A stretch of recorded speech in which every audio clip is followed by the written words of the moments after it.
She's #1 at being dumb, the new face of the DNC. Gather round, cause that's our Jazzy.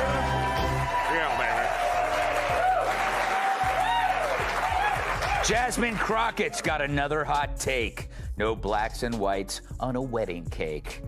The Democrats' new chosen one, Jasmine Crockett, is in the news again for an old clip where she attacked Florida Rep. Byron Donalds for marrying a white woman. Jasmine Crockett is either the future of the Democratic Party or its single biggest liability, a walking, talking embodiment of our outrage-fueled political era. She dominates headlines and social media feeds not through careful policy debate, but through a series of stunningly aggressive and personal confrontations that leave supporters cheering and critics absolutely horrified. The line between fighting for justice and just fighting for clicks has become dangerously thin, and she dances on that line every single day. Her rise has been nothing short of meteoric, built on a foundation of shocking, viral moments that explode across the internet. But as her star rises, a darker, more troubling picture is emerging, one of a politician whose most powerful weapon, her own voice, might just be the cause of her spectacular downfall. This isn't a story about left versus right, it's a story about substance versus spectacle, and whether our political system can even tell the difference anymore.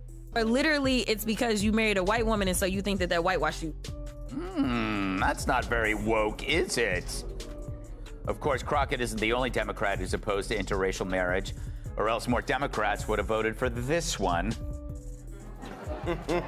Racist! Plantation. Tyrus, I go to you for no particular reason. Is she making any point there?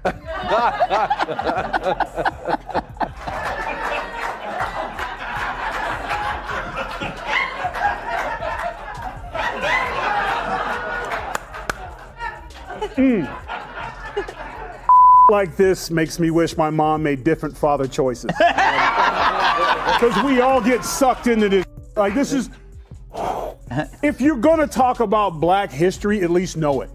This is, at least know it, okay? She is not your typical quiet lawmaker, meticulously crafting legislation behind the scenes, working her way up the slow ladder of congressional power. Crockett arrived in Washington and immediately chose a different path, positioning herself as the new lightning rod of the progressive left, a role once perfected by figures like Alexandria Ocasio-Cortez, but with a far more combative and unpredictable edge. Her strategy became crystal clear almost overnight: turn every mundane, procedural House committee hearing into a personal stage and weaponize every camera into a tool for her own viral highlight reel. For her energized supporters, she's a fearless warrior, a truth teller who is finally taking the fight to Republicans on their own ruthless terms. But for her growing list of critics, she's little more than an influencer in a politician's clothing, a performer who chases outrage and delivers nothing else but digital noise. The game isn't about policy, it's about performance, and every press conference is an audition. But it goes back to, that was 45 seconds of some of the, like, Kamala, you good right now. That was some of the dumbest I ever heard in my life. Here's the thing. This goes back to what we talked about earlier. They never have a solution. Just listen to your dumbass talk. You want to talk about agriculture? Why don't you fix the lottery? Why don't you make it easier for people who want to come into this country to work in agriculture and equitation and factories? Get rid of the lottery. Open it up. Talk to the president. Like, hey, we got a plan. We want to make it easier for people who can vet and come in and work in this country. Come up with an idea besides, any of y'all want to pick cotton? We're like, we're in suits in the middle of the Midwest. Why would we pick cotton? It's like the extreme stupidness of what she speaks.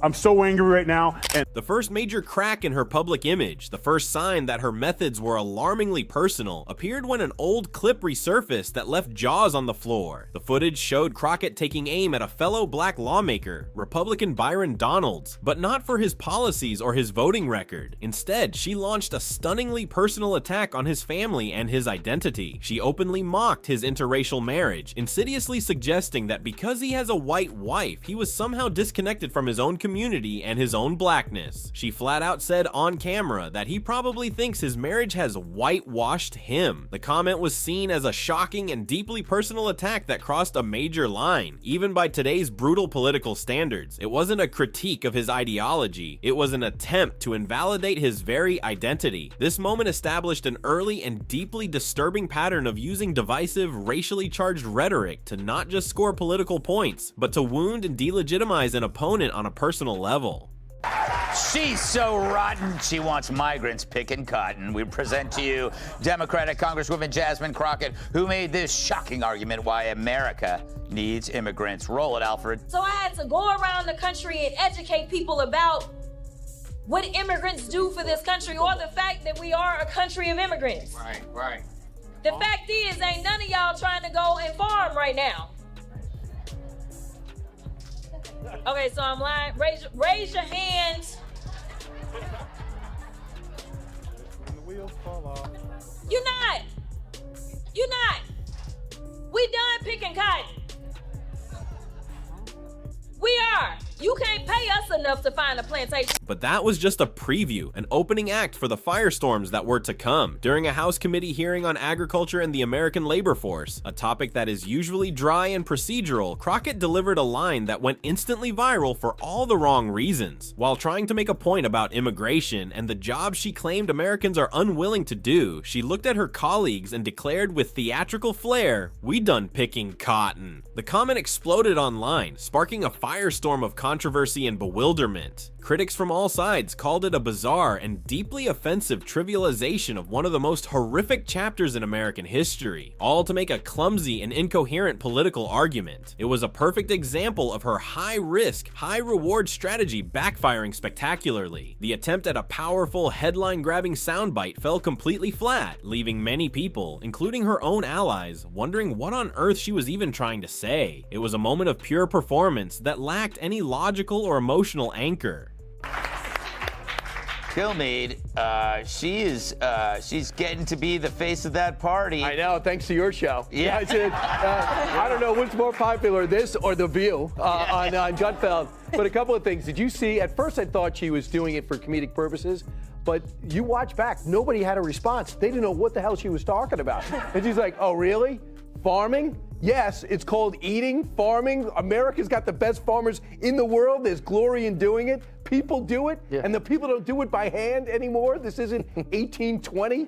So I was just stunned by what she's saying. But the weird thing is, she probably left that room thinking she knocked it out of the park. And I don't think that anyone can stop her from being the face of the party, except Bernie Sanders, who's 111 years old, talking about oligarchs. And that's precisely when Fox News' resident sarcastic sniper, Greg Gutfeld, decided to take aim. Gutfeld and his panel on the network's most popular show didn't bother trying to debate Crockett directly on the merits of her argument. They did something far more brutal. They put her entire collection of viral clips under a microscope and performed a live on-air autopsy of her political persona. Gutfeld's takedown was merciless and surgical, painting her not as a serious politician, but as a headline chaser who was, in his blunt words, #1 at being dumb. He argued that beneath the flashy buzzwords, the dramatic pauses, and the performative outrage, there was nothing but a gaping empty hole where policy achievements and legislative substance should be. Panelist Tyrus, visibly frustrated, called her commentary some of the dumbest shitty he'd ever heard, hammering the point that she offered zero solutions and was only interested in creating noise. Brian Kilmeade added to the pile-on, expressing sheer confusion, saying, "At first I thought she was doing it for comedic purposes, because her arguments seemed so detached from reality." Gutfeld's segment framed her not just as a flawed politician, but as a symptom of a sick political culture, a walking embodiment of the empty theatrics he believed were poisoning public discourse. Do you have an opinion on this, or should I move on to somebody? No, I just... It has to come from me. Yes. Okay. None of y'all are qualified. Not just for one thing. I'm mad at Charmaine the guy because he should have kicked her out. See, the problem is that we are allowing our own culture to be openly racist and get away with it. Now, if a white person is offended by that, and they should be, they say something. It's like it's not the same thing. But if you say that and another brother looks at you and goes, man, you wrong for that. And I don't want you on my show. Get the hell out, because I'm telling you right now, if I was not on the show, which happens sometimes, and someone was sitting in his chair and he was complaining about black men this and black that, and they shouldn't be here, and you know what happens when a white woman marries a black guy, you would not have seen that guy in the next segment. He would have kicked his ass off, because you're not gonna talk about somebody that I care about like that, or another person like that. That's the problem. Even as that controversy simmered, another, even more disturbing pattern was solidifying. It was revealed that Crockett had repeatedly taken aim at Texas Governor Greg Abbott, not for his policies, but for his physical disability. After being paralyzed from the waist down in a tragic accident years ago, Abbott uses a wheelchair. Crockett was found to have repeatedly referred to him as Hot Wheels in her social media posts. Even more damning, she had liked numerous comments from her followers who used the same cruel juvenile taunt. Mocking a person's physical disability is a line that most public figures, regardless of party, refuse to cross. It's seen as a sign of profound cruelty, a punch so far below the belt it leaves a permanent stain. When confronted, Crockett offered no apology, no retraction. She simply moved on, a tactic that suggested the cruelty was not an accident, but a feature of her political style. This wasn't about fighting back. This was about a willingness to inflict personal pain for political gain, further cementing her reputation as someone who believes that in politics there are no rules. All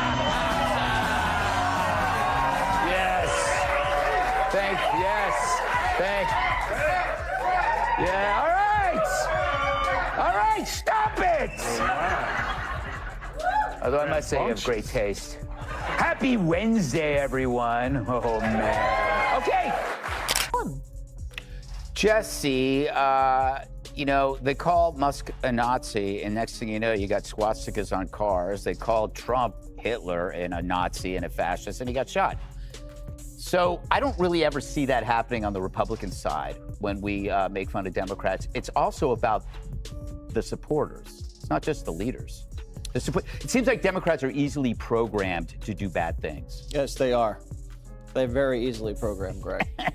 I made you say that. But even as Gutfeld was dissecting her past comments and the Hot Wheels controversy was making waves, Crockett was about to create her most viral, most shocking, and most defining moment yet. A moment that would make everything else look like a polite disagreement. During a tense late-night committee hearing, a setting already primed for conflict, Republican Marjorie Taylor Greene made a snide, personal remark about Crockett's fake eyelashes. The comment was petty and out of line, but what happened next turned a schoolyard insult into a political mushroom cloud. After the Republican chairman refused to strike Greene's words from the official record, Crockett paused, letting the tension in the room build to an unbearable level. She then looked directly at him and asked a calm, almost surgical question about the rules, a question designed to trap him. When the chairman fumbled his response, Crockett unleashed the line that broke the internet. She shot back at Greene with a now infamous insult, targeting her bleach blonde, bad-built butch body. The room erupted into absolute chaos. The moment went nuclear online, viewed tens of millions of times within hours. Crockett didn't just let the moment happen, she capitalized on it. Almost immediately, her campaign team was selling merchandise with the phrase emblazoned on it, turning a vicious personal attack into a branding opportunity and a fundraising tool. This single act proved the theory of her critics. This wasn't just an angry outburst, it was a calculated performance designed for maximum viral impact and immediate monetization. This explosion fit perfectly into a wider, more disturbing pattern that critics were quick to point out. It wasn't just about insults and mockery. In one interview, she had casually stated that someone needs to physically punch Senator Ted Cruz. In a post-January 6th political climate, where the threat of political violence is terrifyingly real, casually suggesting physical assault against a political opponent was seen as incredibly inflammatory and irresponsible. To her defenders, all these moments, the insults, the mockery, the violent rhetoric, are proof that she's a fighter, someone who finally gives Republicans a taste of their own bitter medicine. But to her detractors, it's the undeniable sign of someone who is dangerously reckless, emotionally volatile, and temperamentally unsuited for the responsibilities of public office. It's a pattern of escalation with no clear end in sight. So what is the real story of Jasmine Crockett? Is she a brilliant political strategist, a master of the modern media landscape who is expertly using viral moments to build a national brand and energize a progressive base that has been desperate for a true fighter? Or is she a clout-chasing performer whose constant, insatiable need for the spotlight is creating far more chaos than meaningful change? Her entire brand is built on confrontation and outrage. But in the ruthless world of politics, the fire you set to burn your opponents can easily end up burning down your own house, consuming any chance of actual legislative success. The question is no longer if she can get our attention. She has proven time and time again that she is a master of that game. The real question is whether she can do anything meaningful with that attention once she has it. In an era of outrage politics, Jasmine Crockett may be the perfect politician for this very moment. But when the moments inevitably pass, when the outrage machine moves on to its next target and the clicks eventually fade, what, if anything, will be left? Will there be a record of laws passed and lives improved, or just a digital graveyard of deleted tweets and viral clips, a monument to an era of empty noise?